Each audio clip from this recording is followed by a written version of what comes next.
What's up, guys? Matt O'Leary back with another video. Today I'm doing my best Buffalo Jet fan and Jet Central impression with the inside of the car video. Shout out to Ian and Buffalo Jet. I can't do it as good as they do it, but today, just busy day for me, kind of running around doing errands. I had to drop the fiance off for a nail appointment, so I figured, you know what?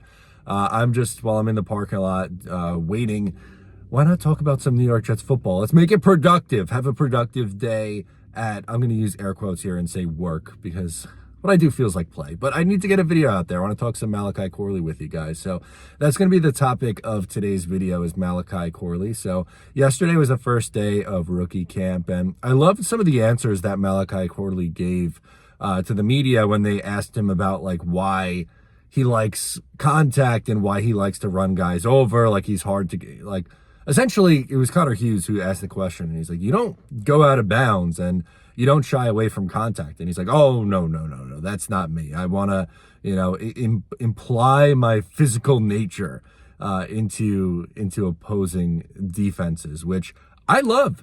How do you not love that from Malachi Corley? I think that's one of his strong suits. When you watch Malachi Corley on tape, that's one of the first things that jumps out to you is, oh my God, one, this guy does not want to go down, at all. Guy just refuses to go down.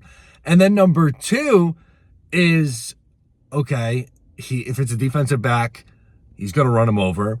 And if you try to put a linebacker on him because he's bigger and might have a better shot at tackling him, he's just going to blow past him. So, again, really excited for what the Jets' plan is with Malachi Corley this offseason. And when Malachi was drafted, he was like, I'm going to be in Aaron Rodgers' hip pocket. I want to live in his guest house. The whole thing was great comments. I loved it.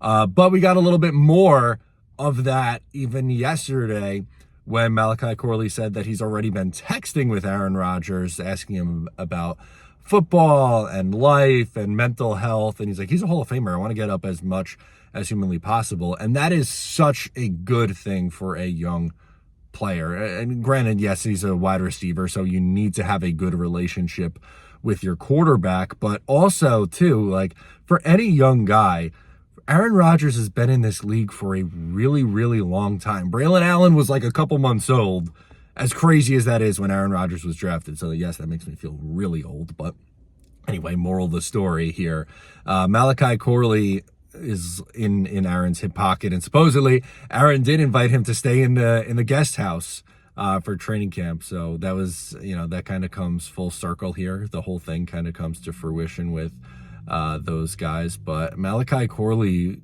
getting involved and wanting to be there by Aaron is only going to help him out, because not even as crazy as it sounds, I was going to say as crazy as it sounds, but it's really a reality that the quarterback and wide receiver, your quarterback has to trust you, and having a good relationship off the field really helps. And Malachi Corley draws a lot of comparisons to prime Randall Cobb as a slot receiver. And, I definitely think Malachi Corley is more physical than what Randall Cobb was even in his prime. And I know it didn't end well for Randall Cobb, and he unfortunately wasn't great with the Jets last year, but no one can deny, prime Randall Cobb was a major problem and had a ton of success with Aaron Rodgers. So it's easy to see why the Jets like Malachi Corley for this offense and for Aaron Rodgers. But also at the same time, if Aaron Rodgers was really involved in the pick, I think there's a very strong chance he was like, yeah, I like this Malachi Corley kid a lot. Let's get that guy. So good for Malachi Corley, man. That's basically the theme of this video. I just want to be good for Malachi. I know he's a third rounder. And sometimes oh, you can't have high expectations for a guy in the third round. First pick of the third round, basically a second rounder. The Jets were trying to get him all the way up at, pick 45. If the Jets ended up trading up and getting him at pick 45, everyone's expectations would be significantly higher anyway. I'm not saying he's going to come into the league and have an 1,000-yard season in year one, but can he come in and be the fourth or fifth pass catcher behind Garrett Wilson, Mike Williams, Breece Hall, Tyler Conklin, and then you're probably in Malachi Corley territory after that. So anyway, let me know what you think down below in the comments. Thank you so much for tuning into today's video. Sorry, I know it's a little bit different than usual. I'm out running around doing some errands, so I still wanted to come on and talk to you guys about something today. So figured I'd hop on here and do a unique kind of style of video. So thank you guys. I'm Matt. I'll catch you next time.